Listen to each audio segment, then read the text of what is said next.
অবশেষে রিহানের দ্বিতীয় জন্মদিনটা তার নানার বাড়িতে পালন করাই হয়ে গেল। ভাই বোনেরা সবাই মিলে হেল্প করলো আর সাথে আমি ডেকোরেশনটাও কমপ্লিট করে ফেললাম। আর সবাই মিলে একসাথে কাজ করার কিন্তু মজাই অন্য। 10 তারিখের ব্লগ অবশেষে আপলোড করেই দিলাম। যে কোনো একটা প্রোগ্রাম করলেই কিন্তু 2-3 দিন আগে থেকে প্রিপারেশন নিতে হয়। এটা কিন্তু জন্মদিনের আগের দিন আমার মা বসে বসে মাংসগুলো কাটতাছিল। এখানে প্রায় 10 কেজির মতো মাংস বাবা আগেই কিনে রাখছিল। আর এদিকে আমি কেকও বানাচ্ছিলাম। তো আগের দিন রাত্রে, রিহানের জন্মদিনের আগের দিন রাত্রেবেলা আমার মার খালার আসছে, মানে আমার রুমা আপার আসছে।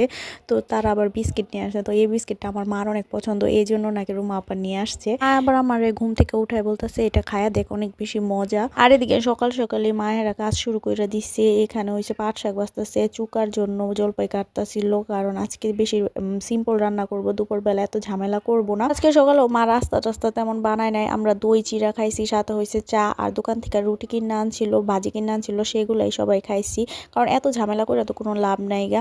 রাতে তো বিরিয়ানি টিরানি রান্না করা হইব, এখন এইসবের ঝামেলা করলে অনেক দেরি হয়ে যাবে। মা কইতেছিল তাড়াতাড়ি কইরা খাওয়া দাওয়াটা শেষ করে নিতে, নাস্তা টাস্তা করে, অনেক কাজ আছে এখানে। সবাই আমরা রাত্রে উপরে নিচে শুইছিলাম, তো এই কারণে এখন আমি আর আমার ভাই মিলে সবকিছু গুছাইতেছিলাম, সাথে অঙ্কনও ছিল। এখানে মা আবার এক ফাঁকে রিহানরে মালটা চিপড়াই দিচ্ছে যাতে ও জুস খাইতে পারে, কারণ ও নানার বাড়িতে আসলে ওর খালি পটি শক্ত হয়ে যায়। কারণ এখানে আসলে ও ঠিক মতো খাই না, ও খালি দুষ্টামিতেই থাকে। আর তখন তো আমাকে কোনো ভয়ই পায় না, জানে ওর নানা নানু আছে। বাচ্চা তো খায় না, পরে দোষ হয় নানার বাড়ি, যে নানার বাড়িতে গিয়া বাচ্চারা খাবার পায় না। এটা কিন্তু সব জায়গাতেই কম বেশি আছে। এখানে আমার আপন ভাই আর আমার সৎ পুলা মিলা চেয়ার গুড়া নিয়ে আসতেছিল। তো অঙ্কন আমার মার খালাতো ভাই লাগে, তো ওর আব্বু আমার দুষ্টামি করে বউ বউ কইতো। তো ওরা ভাই বোনের আমার আম্মু আম্মুকে আর ফাবিহা তো আমার খালি সুন্দর মা কয়। তো ফাবিহা ওইখানে মালটা খাইতেছিল, আর আমার ছেলে জানি কি মনে মনে ভাবতেছিল। ওর জন্মদিনেই ওর মন খারাপ, আর আজকে আমার ছেলের একটু জ্বর উঠে গেছিল, এই কারণে না ও বেশি একটা ছবিও তুলছে না। এদিকে আমার বাবা মশলা টসলা সব সকালে নিয়ে আসছে, কালকে বাজার করতো, কিন্তু কালকে বাজার করবো, কালকে আমাদের গরিপুরে অনেক ঝামেলা হয়েছে, একজন মারাও গেছে। তাই আজকে সকালবেলা বাজার করছে। আজকে তো ভাবছিল যে আজকেও যদি বাজার না করলে তাহলে কেমনে কি করব।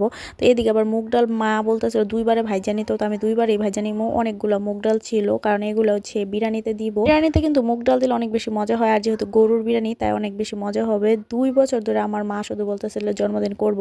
তো ওর ডেট যে জুলাই মাসের 15 তারিখ ওর জন্মদিন, কিন্তু তখন আমি বলছি কি মা করতে চেয়েছিল, কিন্তু আমি বলছি না, তখন গরম থাকে করবো না। কিন্তু আমরা ঠিকই আমাদের বাসায় করছি, আমরা রেস্টুরেন্টে গিয়ে খাইছি। তখন মা অনেক রাগ করছিল যে আমি করতে বললাম তখন করলা না, এখানে আইসা করতে চাইছিল। তো প্রথম জন্মদিনই করতে চাইছিল, কিন্তু আমি বলছি দাদার বাড়ি রেখে কি কেউ নানার বাড়িতে করে। এখন যেহেতু নভেম্বর মাসে আমি এখানে বেড়াতে আসছি, তো মারে বললেই রাখছিলাম যে নভেম্বর মাসে যখন বেড়াতে যাব তখনই তুমি এই জন্মদিনটা কইরো। অবশেষে রিহানে নানা নানুর আশাটা পূরণ হলো, বিশেষ করে আমার মায়ের আশা। আসলে কি বলে না যে মা না থাকলে কিন্তু বাপ তালই হয়ে যায়, ঠিক এমনই আমার মায়ের অনেক আশা তার নাতিকে ঘিরে। যেহেতু এখন রিহান একদম একা, পরে হয়তো আমার ভাই বোন হলে, আমার আরো বাচ্চা হলে একটু ভালো